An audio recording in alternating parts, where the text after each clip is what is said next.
Nasalisihan ng isang nagpakilalang guro ang dalawang menor de edad sa isang tindahan ng damit sa Ermita, Maynila. May live report si Chino Gaston. Chino?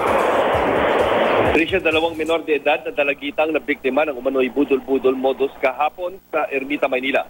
Kwento ni na Rose at Emily, hindi nila tunay na pangalan. Nakasakay sila sa jeep papuntang Robinsons, Ermita nang makipagkilala sa ang isang babaeng pasahero.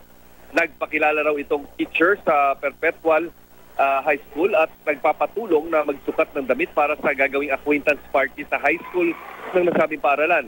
Dahil nagpakilala ng guro, naniwala ang mga biktima at sinamahan ng suspect sa ilang boutique malapit sa Robinsons Mall. Habang nagsusukat ng damit, kinuha ng suspect ang kanyang t-shirt at bag, sabay iusap naman doon sa kasamahan kay Emily na doon naman sa kabilang boutique magsukat. Habang nagsusukat naman si Emily, dito na tinangay ng suspect ang bag ni Rose at di na siya bumalik. Naman daw ng bag ang cellphone at wallet ni Rose.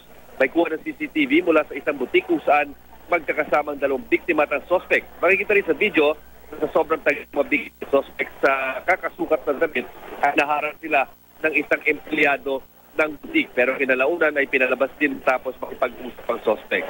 Makikita sa bahaging ito ng video ang itsura ng suspect na may edad 40 anyos pataas. Yan ang latest mula rito sa Quezon City. Balik sa inyo, Trisha.